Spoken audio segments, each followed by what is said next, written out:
Okie dokie, here we go. We're gonna go in reverse order. Because why not? Let me start with activation. And then we'll talk about regression. So we're not going in exact reverse order. Now, hang in mind, we'll talk about induction second. We'll talk about regression third.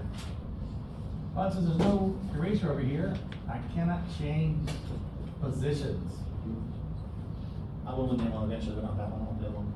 The other one's better. Okay, what do we should already know about these things? Well, let's see. First is what we do. And for activation, we should remember that our expression is low and we go into a high level expression. And another way to think about this instead of high and low is the idea of off versus on. It shouldn't confuse anybody, hopefully, but it is important to think about this in some different ideas. Low level expression, high level expression, transcription being off, transcription being on is the two important ideas to think about. You wouldn't really say on expression and off expression, because generally things are never zero. So the off versus on is whether or not we see transcription actually happen. Are we making RNAs? And in activation, we start out with nothing and we end up with something happening. Now, one of the things that we started to talk about or ended in the last lecture one was what makes this low, starting out with. And one of the things that is important about activation is we have a weak promoter. So by itself, the promoter is not very good at recruiting RNA polymerase.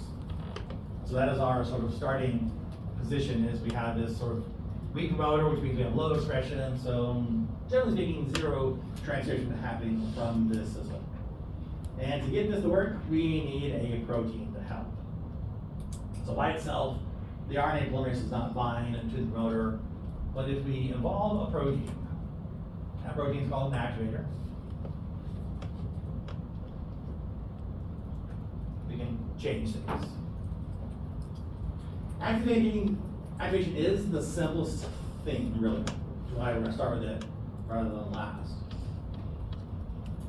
A lot of times, nothing is required other than a protein. Sometimes there is a small molecule that's required, in which case we call it an activating molecule, but not always. So it's kind of a give or take thing. So it's either, plus or minus an activating molecule.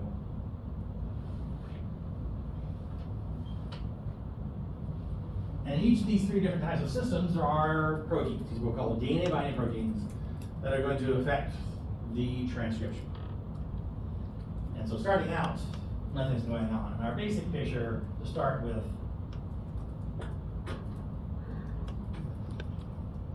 is this, where there's nothing happening. But to get transcription to happen, to see the activation happen, that's when we need to bring in our other players. So we still have the promoter and the gene, but now, because the activator protein is present, that activator protein is going to bind. Actually, not here in that picture. It's okay.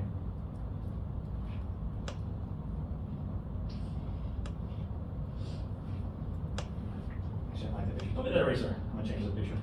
Be a little more accurate. Now the one right in front of you. Over here. Good job. Good catch. Hey, high five.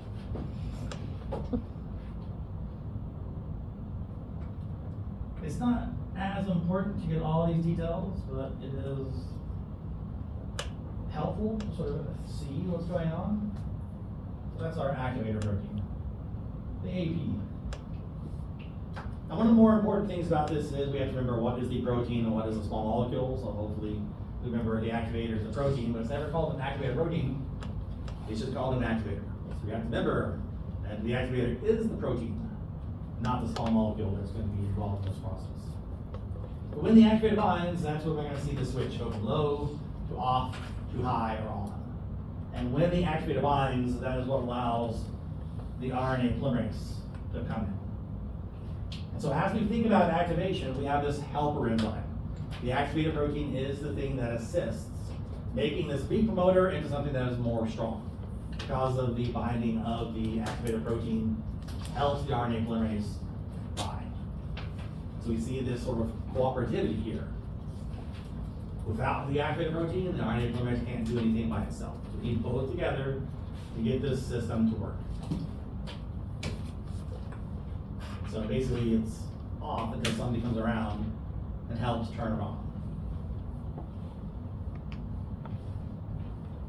And once we do this, we get high level expression and transcription is occurring. So in our sort of starting point, and then sort of where we end is with these things bound to DNA, which allows for transcription to happen. And as we look at the other two, we'll see some differences, which is one thing we want to look at. At the end, we'll sort of go back and make sure we understand everything that's going on. So again, first with everything is what do we start with and what do we do?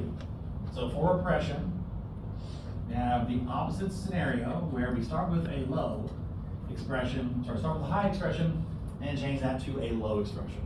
Meaning transcription is happening to start with, and we change it so that transcription is now off.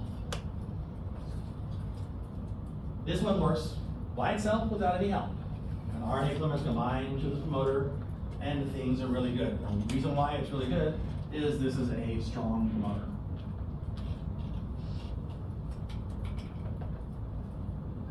And so our starting out position is RNA polymerase is already bound to DNA, and everything is good. So here, we will have our same basic picture, promoter and a gene. So starting off here,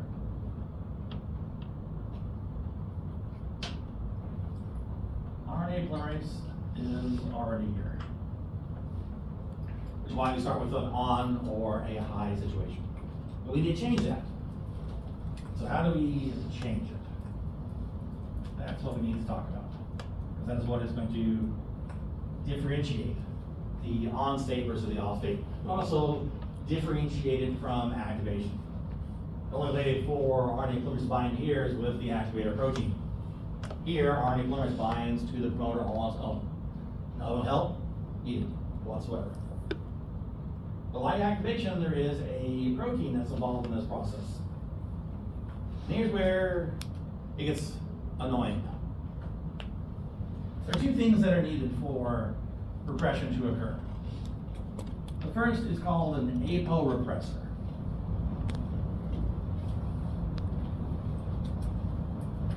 The aporepressor is a protein. It's going to be one of the harder things for you to memorize because it's going to be annoying. I'll tell you why it's going to be annoying as we look at what the small molecule is called.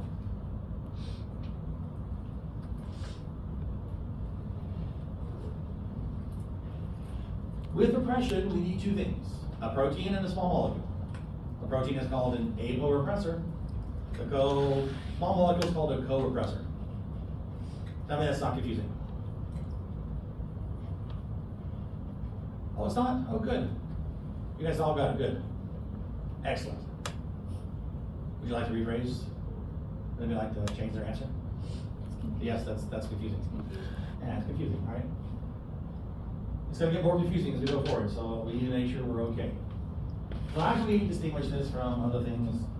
Now, just to say this is a protein. And this is not a protein. It is a mantra that you want to keep telling yourself. This is a protein, this is not a protein. This is a protein, this is not a protein. It's very easy to get things confused with what is a protein and what is not a protein. The aporepressor is a protein. But it's a non-functional protein by itself.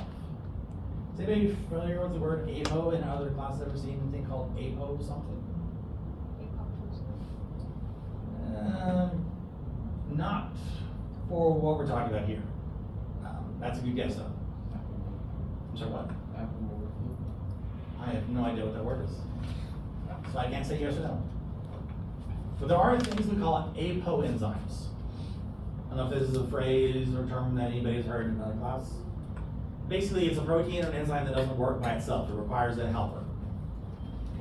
Are we familiar with the term coenzyme? It's a cofactor that some enzymes need to do their chemical reaction. One of the more common types of coenzymes are electron carriers involved in oxidation and reduction reactions. So if you have this basic idea of a coenzyme being a molecule that helps something else function, you see, transition that into a co-repressor as something that helps a repressor actually repress. The aporepressor can't work on its own. It only works when it is in presence of this thing. And so together, both things will bind to DNA. So we have our apo and our co, both binding to the promoter and preventing the RNA polymerase from getting there. Repression is basically a block. Protein is getting in the way of RNA polymerase. Here we have an assist because it can't bind by itself. And so we need something to help it do its function.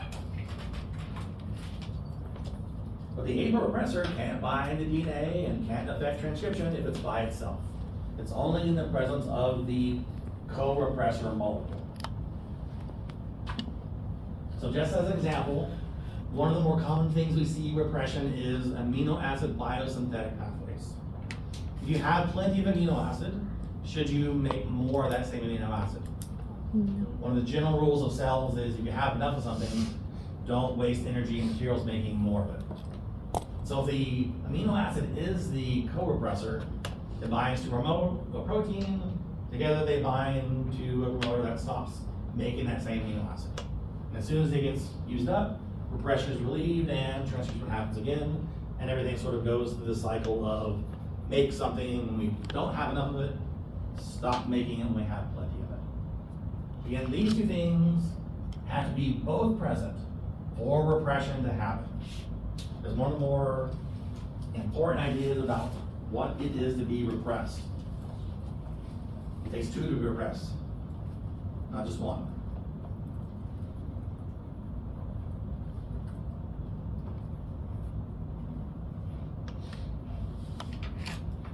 So we block the transcription by blocking the promoter. Physically get in the way and stop the RNA polymerase from being there.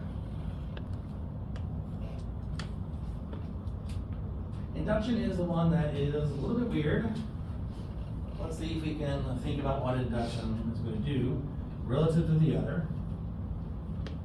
There are places where induction looks like activation and places where induction looks like repression. How it looks like activation is what we start with. We start in a low expression state and transition into a high state. So we're basically off to begin, and we move to an on state. Unfortunately, promoters that are under induction are also strong promoters. And by thinking about the strength of the promoter should help us understand sort of what we need to do at the beginning to make the on or the off actually happen. And so starting out, we're going to have this picture.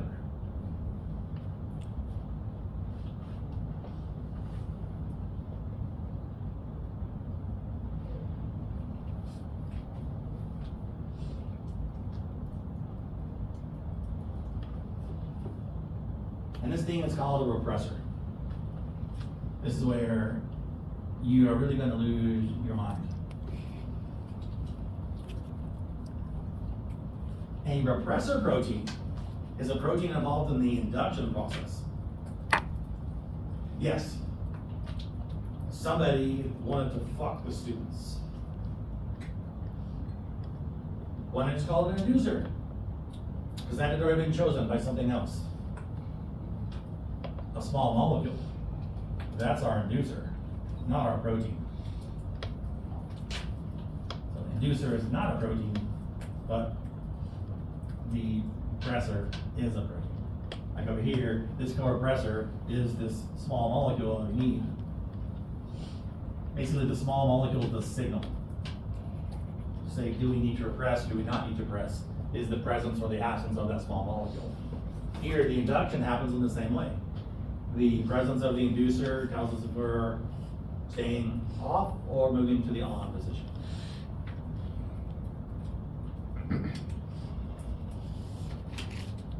So how would we describe this? If repression is blocking because something gets in the way to prevent transcription, and activation is kind of an assist to help the RNA polymerase bind when it can't bind by itself, anybody have any general thoughts on how we could describe induction? It's not assisting and not blocking. So maybe we need a little bit more information. What you? Is it allowing? Allowing. Is that the word I used last time? I don't know. I don't remember either. But maybe we need to see what we get at the end, and that'll tell us what's going on. Again, same picture, promoter, gene. And to allow the RNA polymerase access to the promoter, we need to remove the repressor. So when the repressor, REP, is in the presence of the inducer, it releases DNA, which allows the RNA polymerase access. So allowing is a good word. I don't know if you can think of any other words. Like getting out of the way is sort of a good thing to think about. No, dodge might not be the best sort of thing to think about. Escaping, releasing, I don't know. I like dodge, I like dodge, I like dodge. I need another word besides dodge. Facilitate? I'm not facilitate because typically with facilitation we want to use the idea of help. Facilitation usually is a helping process. Freeing? Freeing is also a good word, yeah. But you're getting out of the way. So you're not taking the place of something else, you're getting out of the way. And that's the idea I want you to think about is, what's a good word? It means get out of the way. Well then, get out of the way. Relieve, Move. free, move. I don't know what the best word is. Choose whatever word you think is the good word. What? Is it, do it, you see the song. Get out the way. Get out the way, you know. This song. Anybody know this song? Out the way? Anybody know who sings it? Is it Lucas? No, not Lucas. Who's the other one? No. What's that guy's name? Puffy. I wish you could remember that guy's name. It'll come to me eventually somewhere. Depths of the night.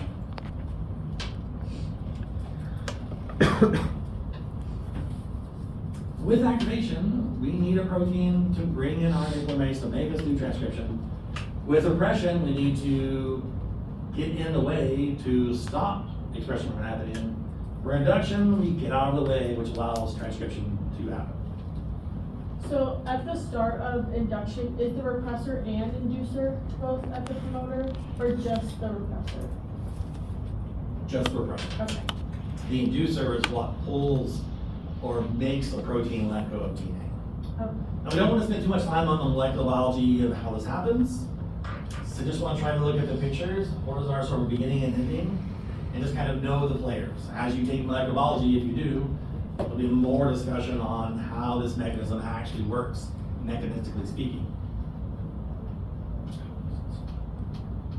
But as we just look at this process, one of the most confusing things you're going to deal with is repressor protein, aporepressor protein, co-repressor small molecule. They all have the word repressor in them, and keeping track which ones are which is sometimes difficult proposition for students. The other is making sure that you remember that those two go with repression and these go with induction. No one ever has any problems remembering that the inducer goes with the induction process. But some people forget that it's not a protein and make it a small molecule.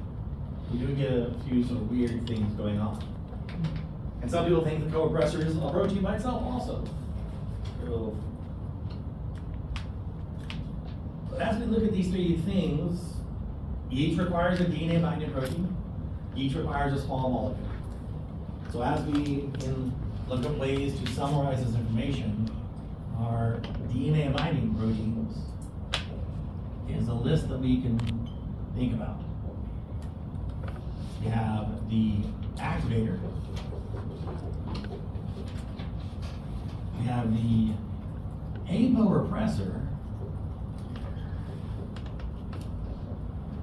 I'll put it in parentheses because it doesn't bind DNA by itself. So even though it is a DNA binding protein, it is not a true repressor until you add the co-repressor. But it is a protein, so we're putting it in this list. And then we have the repressor protein, which goes with the induction process. And so what happens as we think about these activities is the small molecule changes what the protein does. This protein can't bind to DNA by itself, but adding the small molecule allows it to change its function to now bind DNA. The repressor binds DNA all on its own, but the addition of the small molecule makes it let go of DNA, get out of the way. Now we need two things to do the same thing. If we have one, like activation, that is able to turn us from low to high, why do we need induction that also does the same thing? Based on if your promoter is strong or weak. Well, the promoter strong weaks, well, obviously we have these different things, but why not everything just be a weak promoter? And we need an activated protein to do all those things.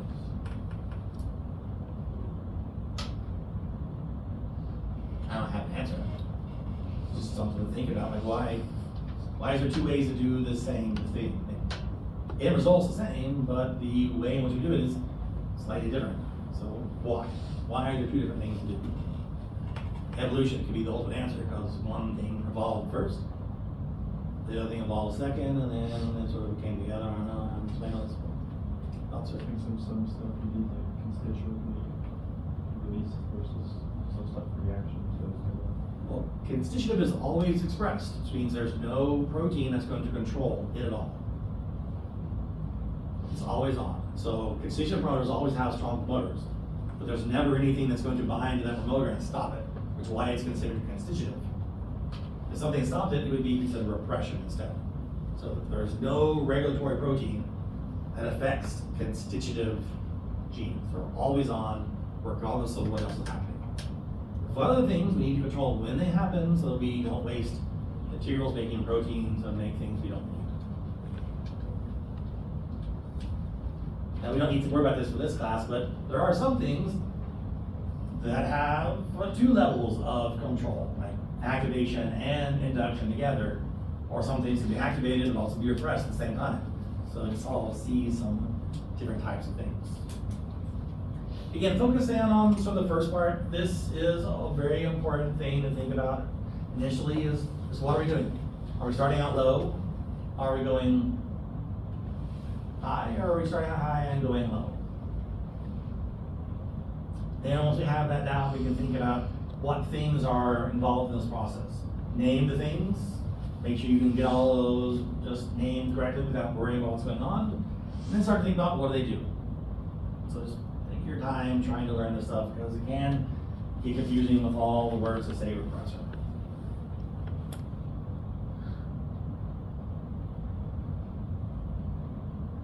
Any general questions? It does take a little time to think about.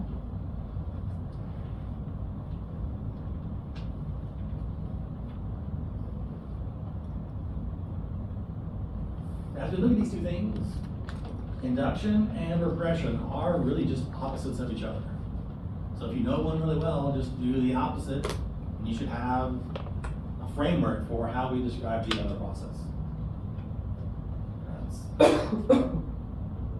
And I'm not showing it right here, but if you wanted to sort of make these look a little bit more similar, you could draw a little thing on here and say, here's our APO repressor. And it can't do anything by itself because it's all alone. That's only when we add the co-repressor that we actually do see something happen. And so here, the inducer is absent, which is what allows the repressor to bind to DNA. Once the repressor shows up, it lets go and does something else. Here, it's a little bit different kind of story, but who cares exactly what's going on.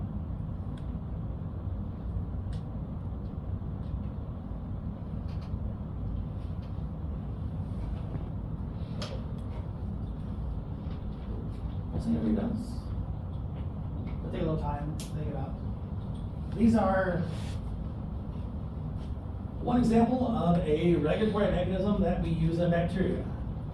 And in bacteria, we do see a lot of DNA binding proteins being used to control transcription quite a bit.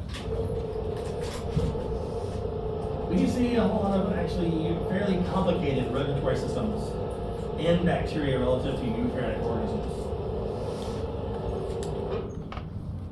Now what's on the board behind us that we can't see anymore is also basically what's on the slide here. The only difference is the proteins are not named. You will need to put in that information so you can remember what is the repressor, what is the apo-repressor, what is the co-repressor, and all those particular things. It's still same information, just a different way to think about things. Some people like the pictures. You can look back at the pictures and sort of skip those pictures, putting everything on the board. Actually, you cover them all, just in different format. Sometimes it's helpful to see all of them all at once. Does anybody have any burning questions about DNA binding proteins affecting transcription? They either help the polymerase bind or they prevent the polymerase from binding.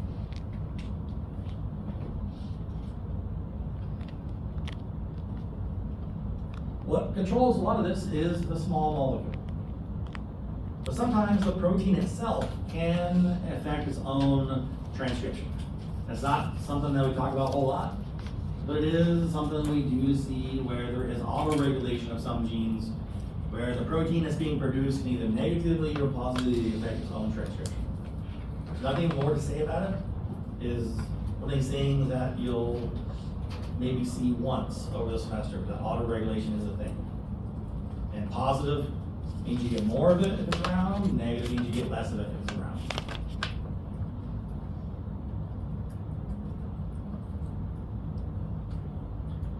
DNA binding proteins binding to DNA to affect RNA polymerase's binding is a very sort of straightforward way of doing things. You're either a helper or you're an inhibitor. So getting in the way or getting out of the way. But it turns out that in bacteria there are all sorts of weird things that go on. One of them is called attenuation. First thing that is really important about attenuation is what it controls. This is a way to control transcription. Just like activation, repression, and induction are ways to control transcription. Most of the things that we're going to talk about are ways that are going to control the transcription process, but a few of them will be translational control processes. This is a way to control whether transcription happens or doesn't happen. Instead of a DNA binding protein controlling transcription, there's an RNA that's produced that's going to control transcription. So it's a weird thing that transcription of an RNA is going to control transcription of itself. It's one of the more complicated things to think about. But it does introduce a really common mechanism for controlling things, and that's alternative RNA structures. Sometimes an RNA can form a structure that makes it terminate and stop. Other times the structure can form what's called an anti-terminator, which allows transcription to continue. And that's sort of an important part, is the shape of the RNA makes it stop transcription or makes it allow transcription to continue.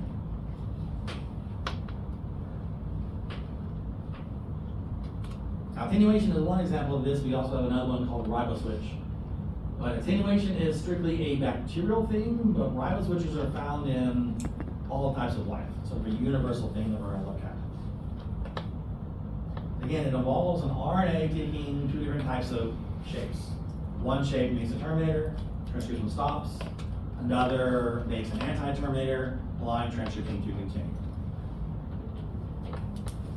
You might be asking yourself, well, what makes it choose one versus the other? Not sure we'll get into that in much detail. But I'm going to illustrate some other ways that we can control things. And one of the things I want you to keep in mind is that a lot of the control we see in a lot of organisms is multi-layered.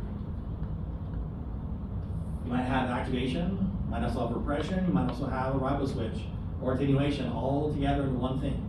Which gives you 3 knobs to control things rather than just one knob to control things. And so the more sort of fine tuning you can do, sort of the better you can tailor make the right amount of stuff you need.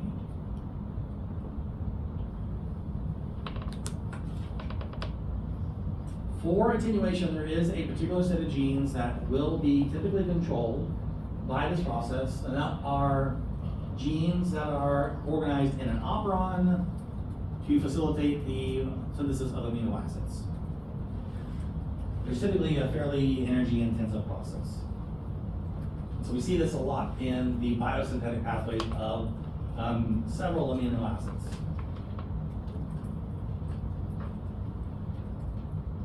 And we do have a slightly different type of picture starting with. We don't want to try to focus so much on the picture of what the DNA looks like. But one of the things that is important in attenuation is the production of what's called a leader peptide. And that leader peptide is the controller of this process. And this is where it's going to get more confusing.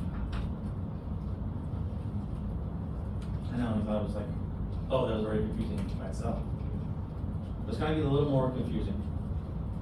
So let's see if we can try to make it a little bit easier to think about.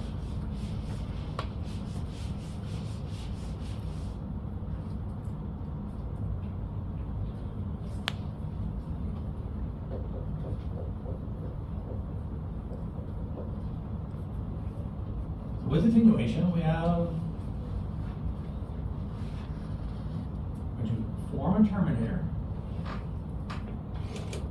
and use your best Arnold Schwarzenegger impression here. Form the terminator or the anti-terminator. Whose voice should you use for the anti-terminator? Should it be Sarah Connors? Should it be the guy Kyle Reese? Darth Vader is the anti-terminator? That's James.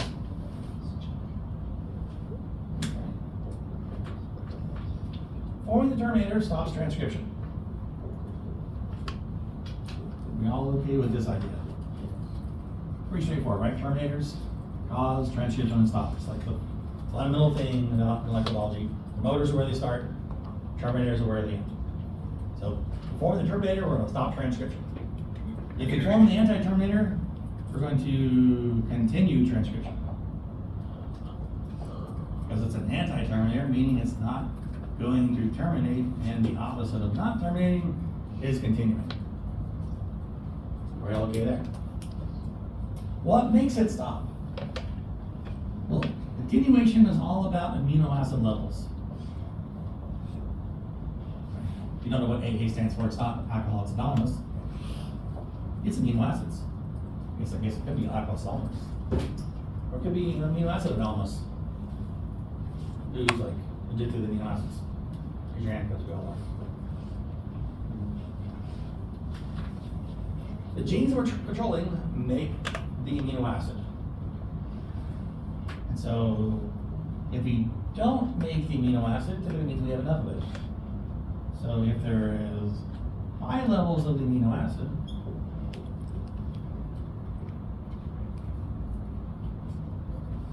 that means we get no transcription because we don't need any more, right? If we got plenty of it, don't make any more. If we have not enough of it, let's make more. Which again makes sense. If you don't have enough of something, make more of it. If you have plenty of it, stop making it.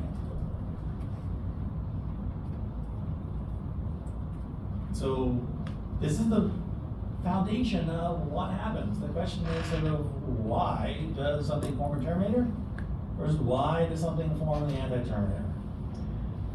And so what really controls this is translation. Which is why this is a weird thing. It's a translation of an RNA to control transcription of an RNA. A translational control to control transcription. It's weird. Translation. Taking RNA, making a protein, right? I don't know what translation means. The translation controls things. And what is being translated is something that's called a leader peptide.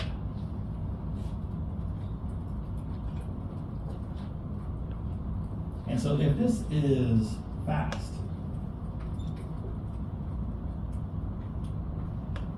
that's because you have a lot of amino acids. It means you stop transcription because you form a terminator. Right? If you're trying to translate something, you need a lot of amino acids to be able to translate that thing, right? So it makes sense already? The ability to translate this depends on how many amino acids you have. So high amino acids, fast translation, don't need any more amino acids. Makes sense? Like the activation, induction, and repression does take a little time to think about things. Make sure they all sort of fall in place. This doesn't tell you order, so don't try to get order mixed up with them. It's just, can we sort of group all these facts together? These things lead to this happening. And what's the opposite of fast? Slow. So in both cases, it's the translation of the leader peptide that controls whether we continue transcription or not. And if this is really slow, it's because we don't have enough amino acids. And because we don't have enough amino acids, we continue transcription. Here we have plenty of amino acids, which is why we can stop transcription. We don't need to make any more. But that ability to translate that peptide is a proxy for how many amino acids there are. And so being able to translate this thing really fast or efficiently tells us we have plenty of the amino acid. If we can't, then it tells us we have very little of that. And one thing we're not going to do is try to remember which of these two things here is a terminator and anti-terminator. That's a little bit more than Gen X really cares about. This is the why do we allow transcription to continue? Because there is a certain structure that's formed that allows transcription to continue. And we don't really care what terminator looks like.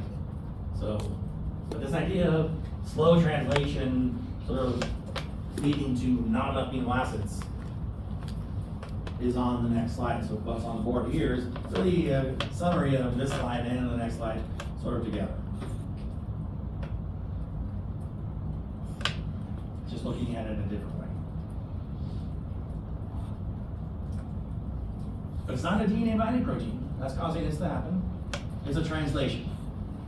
Translation of an RNA is affecting transcription. It is still a transcriptional control process. Instead of using DNA binding proteins, attenuation uses translation of what's called a leader peptide to control a process.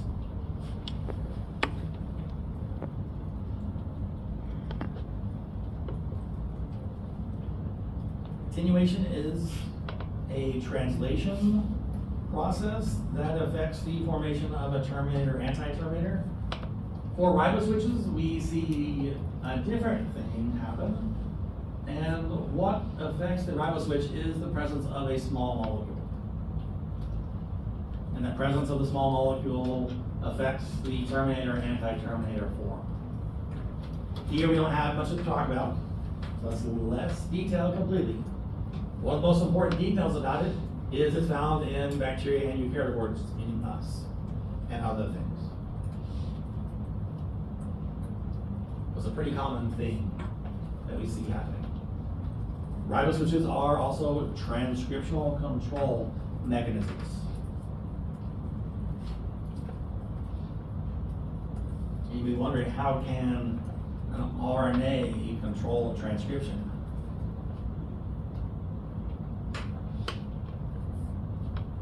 Without getting into too much detail, this is not the full-length RNA.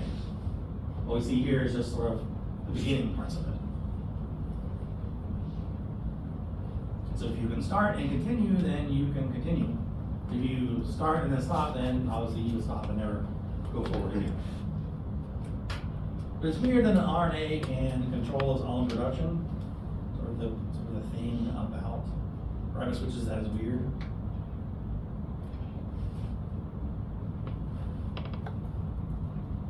But it's not amino acid levels. Ribose switches can be used for lots of different types of things.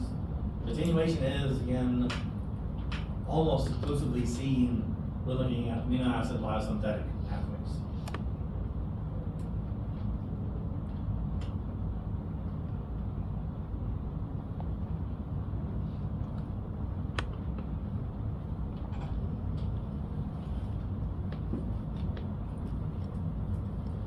This is another form of transcriptional control.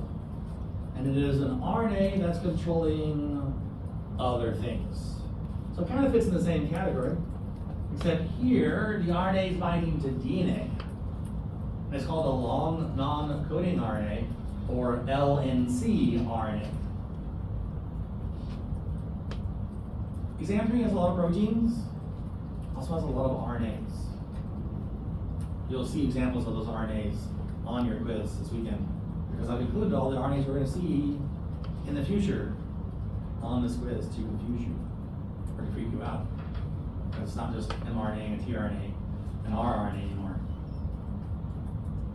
But gRNA and sgRNA and tracer RNA and LNC RNAs and several other RNAs in the future. But the cool thing about this is we have already heard this mechanism in action. And one example of a long non-coding RNA is IXT.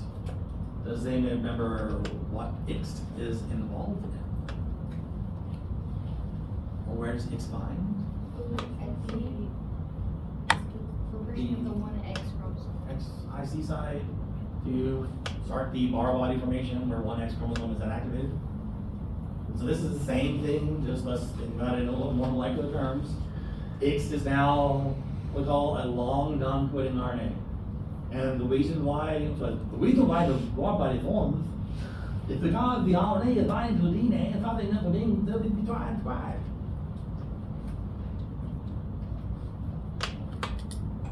This is a weird thing. The RNA binds to DNA and that stops it from being transcribed.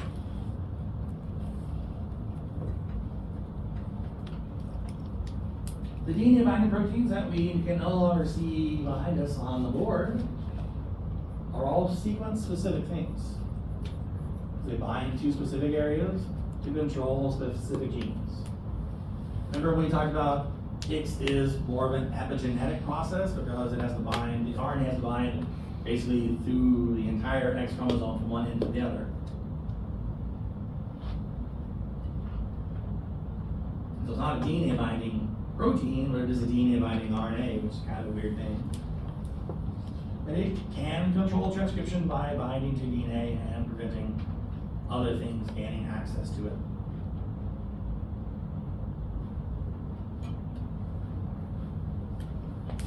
You might notice a trend. We've also talked about this already once before, slightly. When we talked about the Fragile X syndrome, it was mentioned that DNA methylation in eukaryotic organisms can control transcription. And as methylation goes up, transcription goes down. You see an inverse relationship between the methylation state and the gene expression that also happens. Even though the methylation site is a sequence-specific thing, methylation is considered an epigenetic process because you don't specify sort of which genes are being controlled necessarily. Just whenever there's a CG, you can methylate that. Sometimes certain genes are more methylated than others. So maybe it is neither, but who cares? It's really important to understand that anything coming out of a DNA binding protein, that typically means there's a sequence dependence to that binding happening, but not always.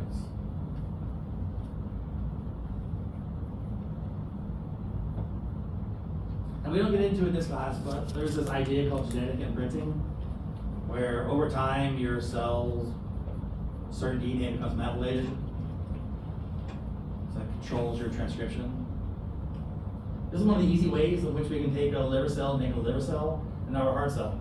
By methylating all the DNA that's needed to make a heart cell, and not methylating the DNA that's liver cell stuff. So So certain cells are gonna have certain things methylated differently to control their expression. We also don't talk about it much with the X chromosome, but the long non-coding RNA X is not the only thing that happens to the X chromosome during a bar body formation. It also gets heavily methylated. So basically, when we do that bar body formation, try to do 2 levels of control. Methylate that X chromosome and bind an RNA to it to really sort of lock it down so it doesn't really show up at all. And again, if you forgot, it is the CG pair that is methylated in eukaryotic organisms, and it is the C itself that will be the nucleotide that is methylated. And again, methylation goes up, transcription goes down, or gene expression goes down.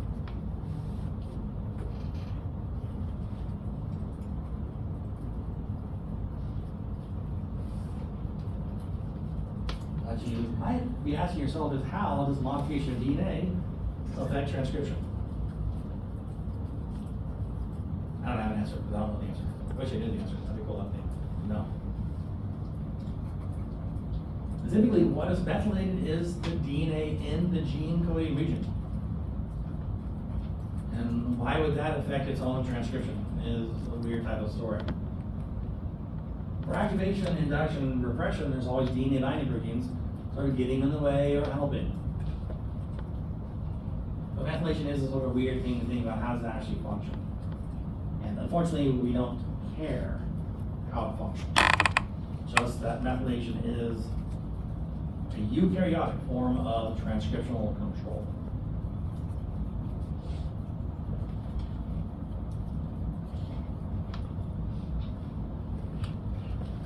This slide is here just to remind you of some of the things we talked about that involve methylation, namely the X chromosome, but also the FMR1 gene, which is our gene of target for Fragile X syndrome.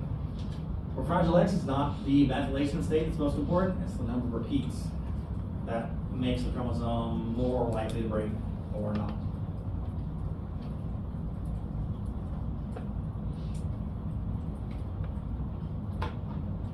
DNA methylation is a really sort of, I guess, hot topic these days. There are lots of studies that are trying to look at biological age versus chronological age. It turns out that a lot of methylation may be the reason why people look older than they actually are. So, what makes somebody older and die earlier than other people? Maybe it's not just your genetics, but it could be how well you methylate your DNA or don't methylate your DNA. So I think I've asked you before, but anybody ever seen anybody that looks older than they are? Some people just look really old. Maybe it's because they're out in the sun too long, maybe it's because their clock is running fast. So if we could predict how much time you have, would that be useful? Right when you're born, we can measure your DNA and say, your DNA methylation is at this rate, so you're gonna die about here. Your DNA methylation is slower, so you're gonna die about, here. No one would like to know about when they might die. When they're born. I know it takes some of the fun out of it, but at least you could try to get everything out of the way that you want to get out of the way. But lots of things on methylation and aging and ways that we can try to change this by affecting the methylation state of DNA. More methylation of DNA. It's a pretty important thing historically, but medically right now, a pretty important thing.